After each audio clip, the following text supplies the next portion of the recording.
Walter Brueggemann warned us. The gospel is a very dangerous idea.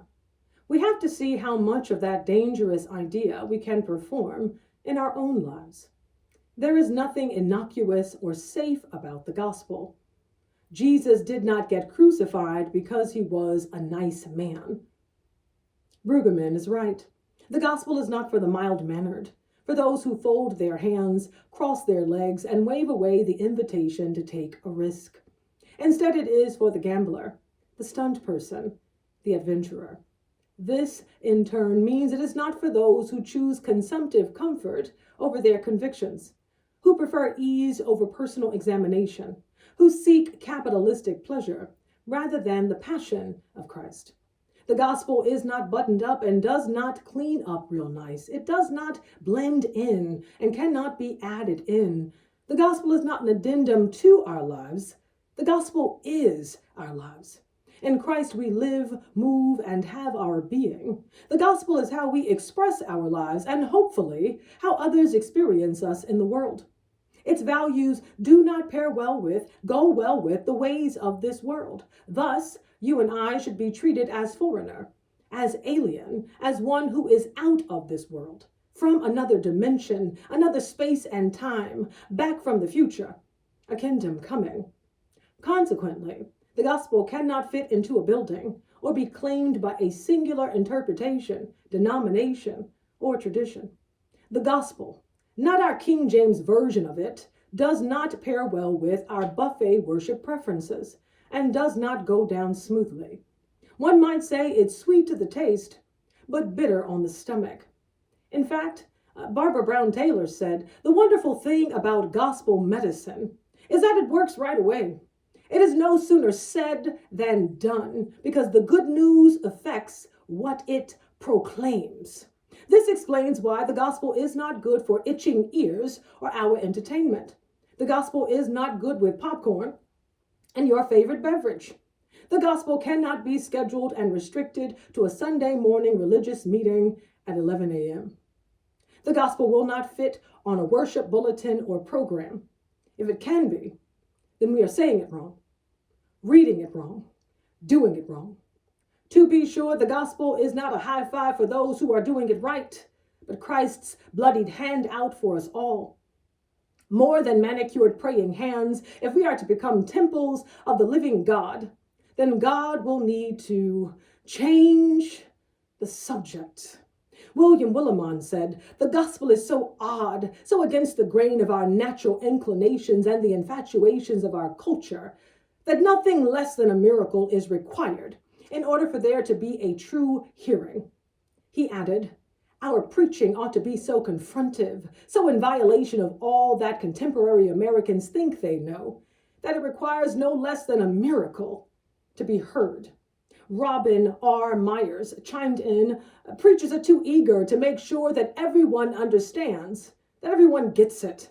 This inevitably means that too much of the obvious is explained, and too little of the mysterious is described. Maybe this is why Jesus said, let anyone with ears to hear, listen. During this Lenten season, we are reminded of Jesus' descent from the Mount of Transfiguration, from the altitude of heaven's glory to the haze of betrayal, rejection, and unbelief. This is the beginning of the descent into the valley of the shadow of death. This is what the life and witness of Jesus is about. Don't change the subject. Though we are tempted to make this message all about us, speaking of Jesus' disciples, they are talking about one thing and Jesus is talking about another. Jesus asked the disciples about the latest gossip, what the polls are saying. Who do the crowds say that I am? The disciples report that he is either John the Baptist, Elijah, or one of the ancient prophets back from the dead. This is scary. Isn't it interesting that the crowd doesn't really know who Jesus is? As they follow him, they are hoping to figure it out, that it will all work out. But so long as the miracles are flowing, they keep going. Crowds in the thousands, Jesus has a megachurch, and they don't even know who the messenger is. They are reaching for his hand. but it failed to get his name.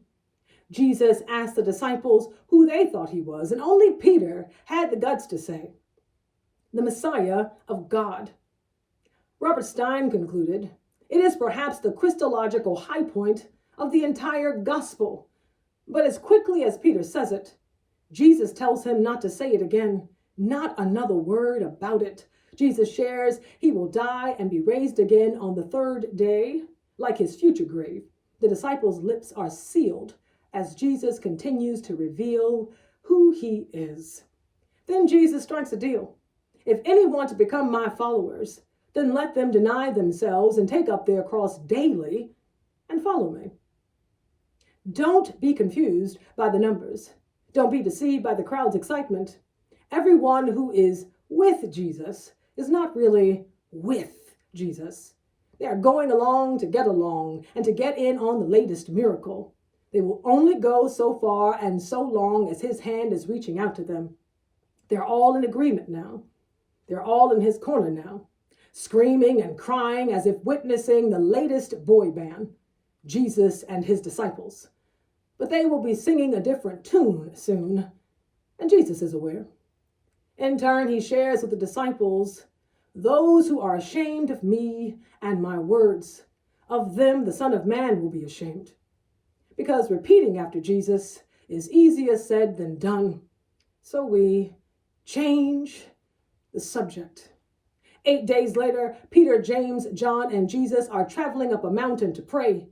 Jesus has shooed the crowds away because it is more important to seek the face of God than the faces in the crowd, because the crowd will lead you astray.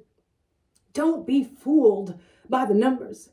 While Jesus is praying, his face changes, and he has a dress change. Luke says that without Tide Pods or Clorox bleach, Jesus' clothes are a dazzling white, and just in time because they have company. Peter, James, John, and Jesus meet Moses and Elijah. Jesus is talking to them about his upcoming travel plans. Surprisingly, the disciples can barely keep their eyes open. Still, they manage to stay awake to witness this mysterious exchange, and Peter wants to remember the moment. He couldn't take a group picture due to lighting, understandably. And a t-shirt that reads, "Been with Jesus, Moses, and Elijah, and all I got with this t-shirt," didn't seem appropriate. But Peter is glad to be there, so he forms a planning committee of one. He draws up a blueprint in his mind of 3 memorials, one for Moses, one for Elijah, and one for Jesus. First, Second, and Third Baptist Church. Peter wants to build monuments to the people rather than revel in the presence of God's glory. And before he can put in stone the idea that Jesus is on the same level as Moses and Elijah, God interrupts him. "This is my son, my chosen." Doesn't Peter know Jesus came to fulfill the law and the prophets? Doesn't he know that on Jesus' teachings hang the law and the prophets? How quickly Peter has changed the subject from what he sees to what he needs to see to remember this mountaintop experience. Don't trust Peter's notes. Take your own. Before they go down from this mountain, let us take in that divinity has broken through the humanity of Jesus, that the external manifestation of God is present, that the honor, majesty, splendor, greatness, and glory of God is glimpsed that day. Earlier, Jesus told the 12 to pack light, and now they realize they are traveling with the light. The glory of God is revealed in Christ, face aglow. The meeting shows what the disciples really know about Jesus.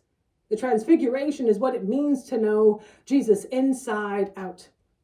How those disciples so quickly pull themselves together after such a sight, I'll never know.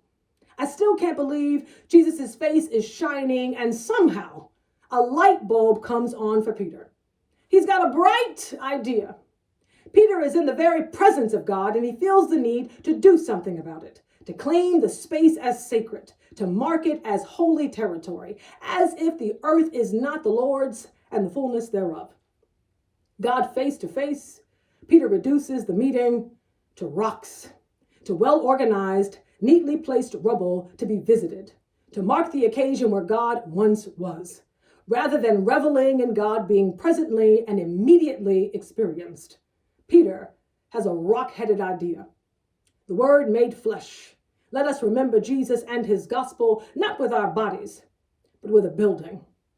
God forbid. Since the first church was called the Way, how then can Peter offer directions? How quickly he moves to change directions and create traffic with this roadblock to God, who is already with us. For all that Jesus has said, and for all the disciples have witnessed on the mountain during his transfiguration, how quickly Peter comes down from this mystical experience and seeks to create illustrations. For all that we hear on God's holy mountain each Sunday, how quickly we come down, walk down the aisle, walk down the stairs, get into our cars, and change the subject.